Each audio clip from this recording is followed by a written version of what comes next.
Hello बच्चों, चलिए प्रश्न को देखते हैं। प्रश्न है, प्राथमिक एमीन क्लोरोफॉर्म तथा एल्कोहली KOH की अभिक्रिया को कहते हैं। विकल्प ए केनिजारो अभिक्रिया, विकल्प बी वुड्ज अभिक्रिया, विकल्प सी फ्रेगलैंड अभिक्रिया और विकल्प डी कार्बिल-एमीन अभिक्रिया। तो देखिए बच्चों, यहाँ पर बात करें प्रश्न की मुख्य अवधारणा की। मुख्य अवधारणा, तो बच्चों इस अभिक्रिया में होता क्या है कि जो प्राथमिक एमीन है, यहाँ पर जो प्राथमिक एमीन है, इस प्राथमिक एमीन की क्रिया जब क्लोरोफॉर्म यानी CH Cl3 प्लस एल्कोहली KOH से की जाती है, तो यहाँ पर हमें आइसोसाइनाइड उत्पाद प्राप्त होता है।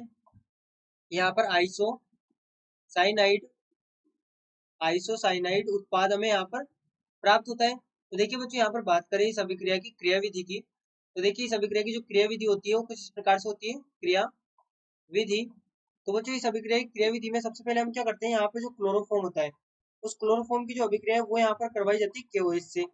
यहाँ पर जो क्लोरोफॉर्म है CH, यहाँ पर CH और यहाँ पर ये Cl3। तो बच्चों यहाँ पर क्या होता है कि जो KOH होता है, इस KOH की जब अभिक्रिया होती है तो KOH से यहाँ पर निकलता है OH माइनस। अब ये OH माइनस क्या करता है कि जल का करता है, यहाँ पर इस हाइड्रोजन का निष्कासन करके यहाँ पर -H2O बनाता है। अब हमें यहाँ पर प्राप्त होता है C, जो क्योंकि इस बॉन्ड के इलेक्ट्रॉन तो कार्बन के पास चले जाते हैं, तो यहाँ पर हमें प्राप्त होता है C माइनस Cl और Cl। अब बच्चों यहाँ पर कार्बन पर नेगेटिव है, तो ये वाला क्लोरीन क्या करता है, इलेक्ट्रॉन इस बॉन्ड के लेके निकल जाता है। यहाँ पर ये वाला क्लोरीन इस बॉन्ड के इलेक्ट्रॉन लेके निकल जाता है, तो यहाँ पर हमें -KCl प्राप्त होता है, क्योंकि ये जो पोटेशियम K प्लस बचा था वो इस क्लोरीन के साथ, अब इस ये जो क्लोरीन है इस बॉन्ड के इलेक्ट्रॉन लेके निकल गया, तो यहाँ पर हमारे पास भी इस कार्बन पर से नेगेटिव हट गया, तो यहाँ पर हमें CCl2 प्राप्त होता है, जो कि बच्चों यहाँ पर इसका नाम होता है डाइक्लोरोकार्बिन। डाइक्लोरोकार्बिन डाइक्लोरोकार्बिन इसका नाम होता है। और बच्चों यहाँ पर देखिए जो डाइक्लोरोकार्बिन है, ये एक इलेक्ट्रोफाइल की भांति व्यवहार करता है। इलेक्ट्रोफाइल की भांति व्यवहार करता है, क्यों? क्योंकि इसके पास इलेक्ट्रॉन की कमी, यहाँ पे देखिए 6 इलेक्ट्रॉन है, जबकि अष्टक पूरा करने के लिए 8 इलेक्ट्रॉन आवश्यक होते हैं, तो यहाँ पर ये एक इलेक्ट्रोफाइल की भांति व्यवहार करता है, इसके पास इलेक्ट्रॉन की कमी है। इसके पश्चात क्या होता है बच्चों कि यहाँ पर हमें जो डाइक्लोरोकार्बिन प्राप्त होता है, ये डाइक्लोरोकार्बिन क्या करता है, RnH2 से क्रिया करता है।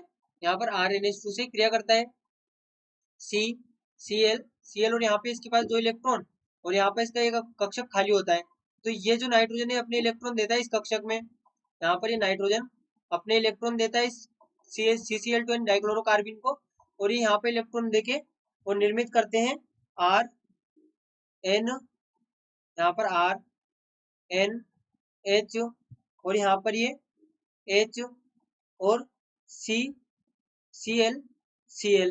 अब बच्चों यहाँ पर देखिए नाइट्रोजन ने इलेक्ट्रॉन दिए इस पर प्लस और यहाँ पर ये नेगेटिव, तो अब क्या होता है बच्चों कि यहाँ से इसके पश्चात दोबारा से जब इसके ऊपर KOH की क्रिया करवाई जाती है, यहाँ पर फिर से जब KOH की क्रिया करवाई जाती है, तो यहाँ से जो OH माइनस होता है, ये OH माइनस इस हाइड्रोजन को निकालता है, यहाँ पर से इलेक्ट्रॉन जाते हैं इधर।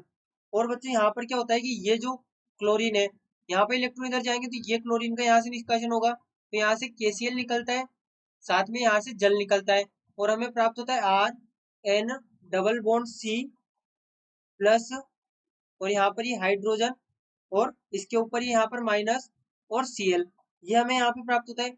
अब इसके पश्चात क्या होता है बच्चों कि यहाँ पर फिर से KOH की जब क्रिया होती है, यहाँ पर फिर से जब KOH की क्रिया होती है, तो KOH की क्रिया के दौरान यहाँ पर फिर से वही OH माइनस निकलेगा, जो कि इस हाइड्रोजन को यहाँ से निष्कासित करेगा, और इस हाइड्रोजन को निष्कासित करेगा, तो यहाँ पर इस बॉन्ड के इलेक्ट्रॉन जाएंगे इधर, इस बॉन्ड के इलेक्ट्रॉन इधर जाएंगे, और यहाँ से क्लोरीन निष्कासित होगा, तो यहाँ से एक तो KCl का निष्कासन होगा, साथ में जल का निष्कासन होगा, और यहाँ पे जो हमें प्राप्त होगा वो यहाँ पर होगा Rn प्लस, और यहाँ पर ये ट्रिपल बॉन्ड, क्योंकि इस बॉन्ड के इलेक्ट्रॉन इधर आए थे, ये इस बॉन्ड के इलेक्ट्रॉन इधर आए थे, तो यहाँ पर ये C और ये माइनस, ये हमारे पास में बच्चों होता है आइसोसाइनाइड।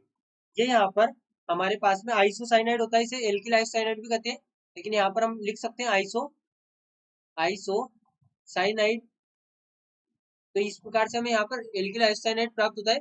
और बच्चों ये संपूर्ण जो अभिक्रिया होती है, इसको यहाँ पर जाना जाता है कार्बिल एमीन अभिक्रिया के नाम से, क्योंकि जो हमें आइसोसाइनाइड प्राप्त होता है इसे यहाँ पर कार्बिल एमीन भी कहते हैं। तो यहाँ पर ये कार्बिल एमीन अभिक्रिया यहाँ पर ये होती है, तो हमारा जो सही विकल्प होगा बच्चों यहाँ पर, वो यहाँ पर होगा विकल्प डी, कार्बिलेमिन। यहाँ पर ये अभिक्रिया कार्बिलेमिन के नाम से जानी जाती है। तो बच्चों आशा करते हैं आपको प्रश्न समझ आया होगा। धन्यवाद।